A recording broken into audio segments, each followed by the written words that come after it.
So the Brandon Aiyuk saga has drug on and on and on. At some point, the Steelers, again, I said this on a live, Steelers got to stop being the side piece, man. We got to stop being the side piece. Well, we've agreed to a deal. Now he's just got to decide if he wants to come play for us, and then the 49ers got to decide if they just want to pull the trigger. Well, hold on. Why are we agreeing to that? Like I said, the Steelers have been the side piece in this from the beginning. I don't like it. Let's get out of it. Let's say the deal doesn't go through. Are you guys opposed to bringing JuJu back? What do you think? Now, here are a couple of things about JuJu. First of all, he's a Super Bowl champion with the Chiefs. And when he was with the Chiefs, he actually played well. He did. He was the leading receiver. I know Travis Kelce led in receiving everything there, but JuJu was the actual best wide receiver that they had. And he was. Not a good year last year at New England. I'll admit that. Looks like the injury bug has caught up with them. So we'll see. That's another thing is JuJu healthy? Can he play? Or is that knee, is it completely shot? Because if it is, then the answer to can he help us, we've got our answer. But if he can play, then yeah, let's see him play. Let's see what he can do to help us. The reports is that the door is open if JuJu wants to come in. Now, remember, he's still getting some guaranteed money from New England. Steelers can bring him in, and we won't owe him anything guaranteed. So if he can't make the roster, he can't make the roster. So we're out nothing to bring him in and see what he's got. Literally out nothing. Now, if he can, then hey, he helps. He can help. I'm not saying that JuJu is some great, he's a decent route runner, but he's not a great guy that's going to separate and do all of that stuff. He never was that guy, but what he can do is make contested catches. He can play physical. His body type, he can absolutely block. He is a big blocker and a willing blocker from the wide receiver position. He will make tough catches in the middle of the field. Okay, I mean, you can look at this right here and see that's what he's done. Now, that's a few years back. I understand. It's a few years back. And like I said, that knee may not be what we think it is. And if it isn't, then okay. If he can't play, then we can't keep him. I totally understand all of that. But JuJu, if he's able to help us, I said you got to bring him in. Physical receiver that can play some good football, you got to bring him in. You just got to do that. So, and see what he's got. If this Aiyuk trade doesn't go through, then yeah, bring him in, see what he's got. So, and here's the last thing about JuJu. You bring him in. Obviously, he's familiar with the organization. But is he better than Van Jefferson?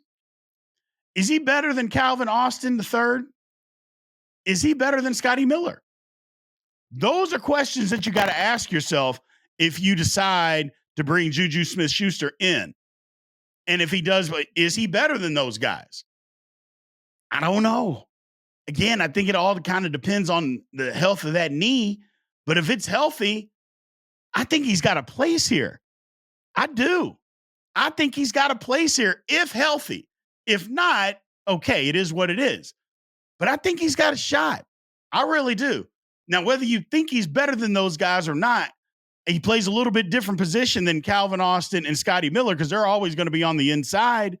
But you could use JuJu as an inside guy too. He can run a lot out of the slot and be a big slot receiver. A lot of teams do that. And an Arthur Smith offense would love to have a big slot receiver. So if he can help us, yeah, I think it's a good idea. But either way, we're going to ask you guys because we got another poll question that we're going to bring up. So let's bring up the poll question.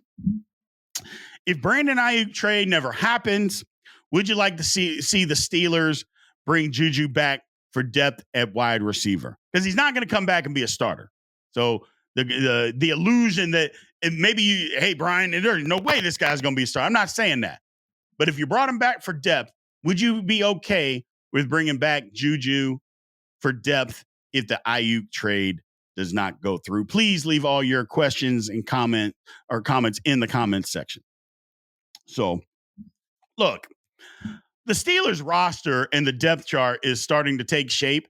Don't get too comfortable if you're guys that are fringe roster guys because These last two preseason games mean a lot. They mean a lot for guys like that. Not to mention, there's going to be other guys that get cut on other teams after cut down day or on cut down day that are going to be available, and the Steelers may grab 2 or 3 of those guys. So those guys got to continue to work. They got to continue to solidify their spot on this roster so that doesn't happen to them, that they are not a cut casualty. Because, look, it's starting to get to the nitty gritty. It really is. It's starting to get to that time where we got to start making some decisions on real depth chart stuff. And the Steelers are usually pretty good about that, doing it earlier or sooner than later. I think this week kind of separates from the rest of the week. Big preseason week coming up for the Steelers, people. Big preseason week. So thank you guys, man. And that's all we got for you today. Again, as always, Steelers Almighty. We're on YouTube at youtube.com/Steelers Almighty. Anywhere that you would get a podcast, Steelers Almighty is available, and we're on all the social media platforms. So continue to like, follow, subscribe, leave those comments, especially. Also hit the notification bell so you know exactly when Steelers Almighty videos come out. Thank you, guys. We love you, and aloha.